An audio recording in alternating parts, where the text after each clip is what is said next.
Trevor Chinn. I've got a couple of questions. I'm a journalist. Are you able to give us a quick interview, sir? No. I know you're a very generous benefactor to the Labour Party.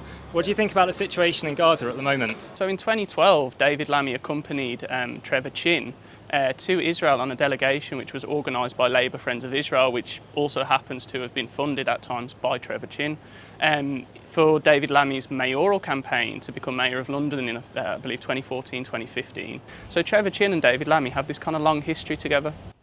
Trevor, obviously you've got long experience of both the UK and Israel. I spent my entire life working for Israel, for a better image for Israel, for success for Israel, and getting people like this involved. I'll cut straight to the point here, people. David Lammy is a disgraceful hypocrite of the First Division.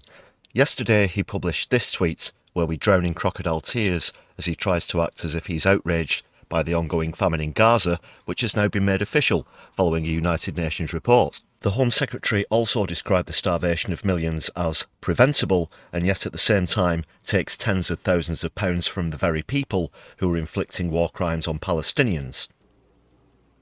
Which makes you a murderer, don't it? And as if that wasn't bad enough, the social media post landed on the same day it was revealed that a £2 billion deal between the UK and weapons maker Elbit Systems is currently underway. What? What? Okay. You gotta be f***ing kidding.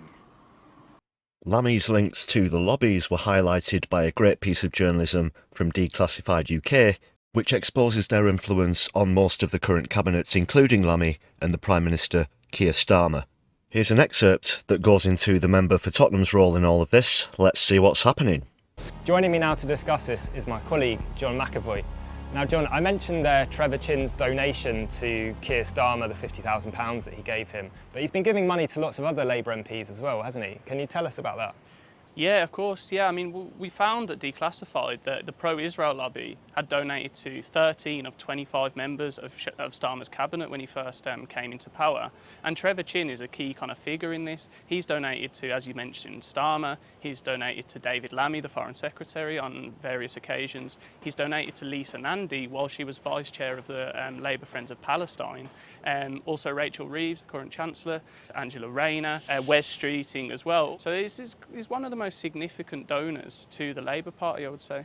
And what are his specific links to David Lammy? Because we're going to talk in a minute about this secret meeting that he had with him, but he's got a long history there, hasn't he? Yeah, a very long history. So in 2012, David Lammy accompanied Trevor Chinn to Israel on a delegation which was organised by Labour Friends of Israel, which also happens to have been funded at times by Trevor Chinn, for David Lammy's mayoral campaign to become Mayor of London in, I believe, 2014, 2015.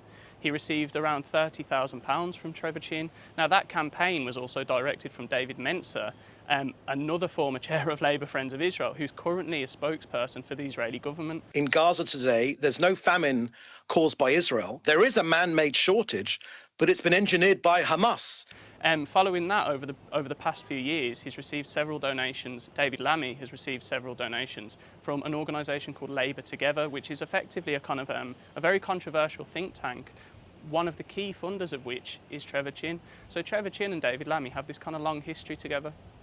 Trevor, obviously you've got long experience of both the UK and Israel. I spent my entire life working for Israel, for a better image for Israel, for success for Israel, and getting people like this involved with Israel. And if you give a lot of money to politicians, you might expect that you get sort of privileged access to them. Now, we can't say for sure that's what's happened, but tell us about this meeting that Trevor Chinn had recently with David Lammy. Well, what we've found just in the past week is that Trevor Chinn has held 2 off-the-books meetings with UK Foreign Secretary David Lammy and also the Foreign Minister for the Middle East, Hamish Falconer. Now, ordinarily, meetings between Foreign Office officials should be declared in transparency data that's published by the Foreign Office. Yet these meetings didn't show up at all, and we only found out about them because we issued a Freedom of Information request to the Foreign Office to ask whether key officials like Lammy and Falconer had been meeting with Labour Friends of Israel, Trevor Chinn, and various different organisations and individuals associated with the pro-Israel lobby in Britain. And it came back that indeed David Lammy had met with Trevor Chinn in February this year, The meeting with Falconer was in March this year. But the Foreign Office has refused to say what was discussed. They say these were political meetings, so they didn't have access. There were no other diplomats involved in these meetings. But given Trevor Chinn's past, it seems likely at least that Israel and Gaza was quite high on the agenda.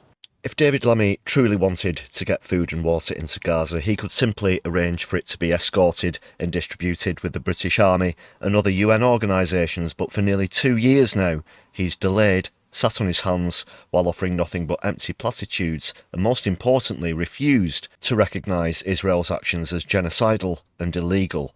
There is a reason for that, which Lammy knows about but doesn't want the public to know about. If he admitted that they are war crimes, then he automatically also admits the UK's complicity in them. For example, the aforementioned arms manufacturing, as well as intelligence sharing and other forms of support for a criminally despotic regime. When you consider all of these things together, then there's only one way to describe the disingenuous sentiments from his tweet, which is... that is one big pile of shit. What do you think about this rank hypocrisy from Lammy, as well as the revelation from Declassified UK about the money he takes from Zios such as Trevor Chinn? Please let me know in the comments below. Thanks so much for watching. Please hit the subscribe and thumbs up buttons to help us out on the algorithm. You can now join the channel with a membership for just 99p with some great perks for you to enjoy, including exclusive content and early viewings, plus lots more.